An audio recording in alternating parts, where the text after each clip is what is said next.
প্ৰায় 2 বছৰমান আগৰ পৰাই মই ফাৰ্মৰ লগত জড়িত হৈ আছোঁ। এই প্ৰথম অৱস্থাত মই ব্ৰইলাৰ কুকুৰা পালন কৰিছিলোঁ, যিহেতু তাত বৰ এটা অধিক ধৰি লওক লাভজনক সুবিধা বা লাভ নোহোৱা দেখি মই আপোনাৰ দেখিছে আপোনালোকে মই এতিয়া কোৱেল চৰাই, যিটো জাপানীজ কোৱেল চৰাই হয়, এই কোৱেল চৰাইটো মই পুহিছোঁ। যিহেতু কণীৰ কাৰণে মই এইটো বিশেষ পুহিছোঁ। ইয়াৰ কণীৰ গুণাগুণটো যথেষ্ট বেছি।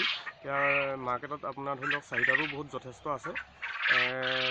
প্ৰায় এটা কণী মই 5 টকাকৈ বিক্ৰী কৰি আছোঁ। চখৰ চৰাই যিহেতু মই পুহি আছোঁ, এতিয়া ধৰি লওক আপোনাৰ চাকৰি বাকৰি বহুত বিচাৰিলোঁ, নাপালোঁ। নোপোৱাৰ কাৰণে ধৰি লওক মই ইণ্টাৰভিউ দিলোঁ বহুত জেগাত। চাকৰি বাকৰি যেতিয়া নাই, কিবা এটাতো কৰিব লাগিব। সেইকাৰণে মই ব্যৱসায় ভিত্তিত মই আপোনাৰ এই কোৱেল চৰাইটো বাছি ল'লোঁ। বিগত আজি প্ৰায় 48 দিন হৈছে। 48 দিন মানে মোৰ আপোনাৰ 38 দিনৰ পৰাই কণী সিহঁতি পাৰিবলৈ লৈছিলে।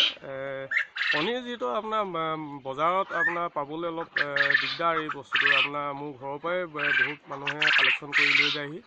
এটা কণী 5 টকাকৈ মই দিবই পৰা নাই, যিহেতু আপোনাৰ ডেইলি আপোনাৰ ধৰি লওক প্ৰায় 100টামান কণী মোৰ ঘৰৰ পৰাই মানুহে ক্ৰয় কৰি লৈ যায়। আৰু কণীৰ গুণাগুণটো মানে আপোনাৰ ধৰি লওক 10টামান বেমাৰৰ কাৰণে এই কণীটো ভাল বুলি শুনিছোঁ। সেইবাবে মই এই বস্তুটো মোৰ লগতে আৰু 10জন ৰোগীয়া মানুহৰ কিবা এটা এই কণীটো খাই কিবা এটা ভাল হ'ব বুলি মই ভাবি আশা কৰি মানে এই ফাৰ্মখন খুলি থৈছোঁ।